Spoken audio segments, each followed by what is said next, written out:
여러분 안녕하십니까? 8월 4일 목요일 뉴스투데이 시작합니다. 대만 일정을 모두 마친 낸시 펠로시 미국 하원 의장이 어젯밤 우리나라에 도착했습니다. 오늘 김진표 국회의장과 면담할 예정인데 18시간 정도의 대만 일정에선 거침없는 반중국 행보를 보여주었다는 평가가 나오고 있습니다. 신재훈 기자입니다.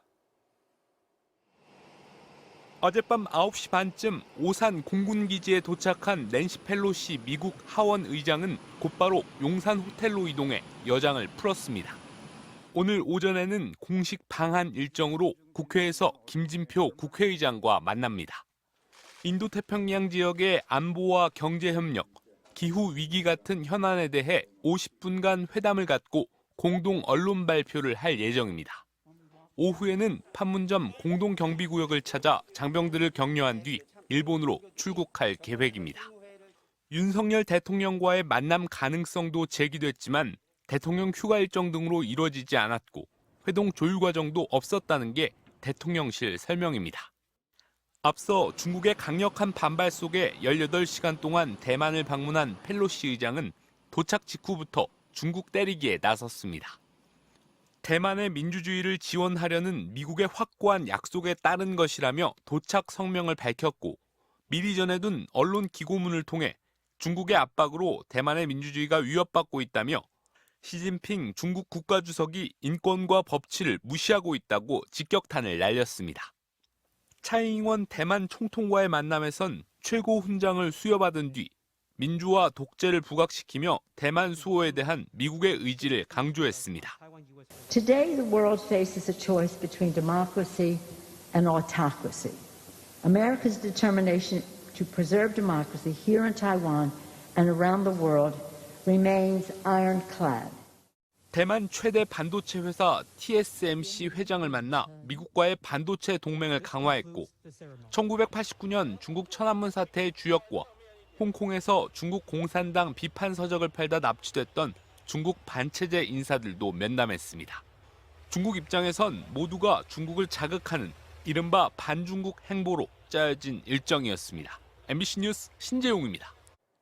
초등학교 입학 나이를 만 5세로 낮추는 정책과 관련해 교육부가 뒤늦게 전방위 설득 작업에 나섰습니다. 하지만 이미 여러 차례 부적절한 정책이란 연구 결과가 있었다는 사실이 알려지면서 반대 여론은 더 거세지고 있습니다. 이준범 기자입니다. 박순애 교육부 장관은 정책 발표 과정에서 배제했던 전국 시도교육감들과 간담회를 열었습니다. 지속적인 사회적 논의와 공론화를 거쳐 구체적 추진 방향을 결정해 나갈 예정입니다. 유치원 학부모들과의 만남도 급하게 잡았습니다. 결정된 건 없다며 반대 여론 진화에 나선 모습이지만 반응은 여전히 싸늘합니다. 특히 입학 연령을 낮추는 건 적절하지 않다는 국책연구기관의 보고서가 이미 여러 차례 나왔었다는 사실도 신뢰를 떨어뜨리고 있습니다. 한국교육개발원의 2017년 보고서를 보면 연구진은 만 5세 아동은 부모의 밀착된 보호가 필요한 시기라며 취약 연령을 내리는 건 교육적으로 설득력이 약하다고 밝혔습니다. 2010년 육아정책연구소는 사교육비 감소나 여성 고용 촉진 등 기대 효과들이 불확실하다고 했습니다. 당시에도 정부는 저출산 대책으로 만 5살 취약 정책을 검토했었지만 결국 중단됐습니다. 1년에 한 25%씩 4년에 바꿀 수도 있고 그래서 처음에는 희망자에 할 수 있겠죠. 그리고 이제 생일 좀 빠른 애들부터 할 수 있겠죠. 교육적 문제는 물론 실현 가능성도 낮다는 결론이 나온 정책을 다시 무리하게 꺼냈다는 비판을 피하기 어려운 대목입니다. 교육부는 정책을 당장 철회할 계획은 없다며 이번 주 전담 조직을 꾸려 대규모 설문조사 등 후속 절차를 진행할 것이라고 밝혔습니다. MBC 뉴스 이준범입니다. 미국 연준의 대표적인 매파로 불리는 블러드 세인트루이스 연방준비은행 총재가 올해 안에 1.5%포인트의 추가 금리 인상이 필요하다고 말했습니다. 올해 시장 전망치보다 높은 수치인데 통화 긴축 기조를 더 강하게 유지해야 한다는 목소리가 커지고 있습니다. 남재현 기자입니다. 블러드 세인트루이스 연방준비은행 총재가 지금보다 금리를 1.5%포인트 더 올려야 한다고 내다봤습니다. 현재 미국 기준금리가 2.25에서 2.5% 수준인 것을 감안하면 최대 4%포인트까지 올려야 한다는 겁니다.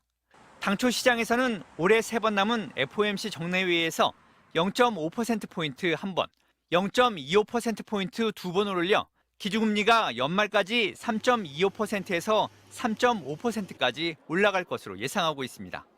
하지만 블러드 총재의 전망에 비춰보면 이보다도 0.5%포인트를 더 올려야 한다는 겁니다.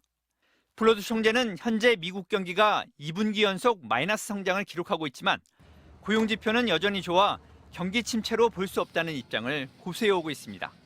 결국 물가를 잡기 위해서는 좀 더 높은 금리로 더 오래 유지해야 효과를 볼 수 있다고 본 겁니다.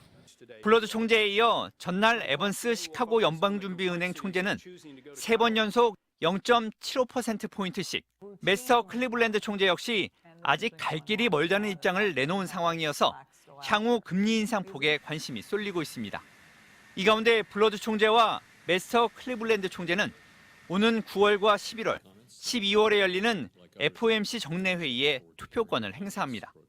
MBC 뉴스 남주현입니다. 당의 비상 상황을 선포한 국민의힘이 다음 주까지 비대위 체제 전환을 모두 마치기로 했습니다.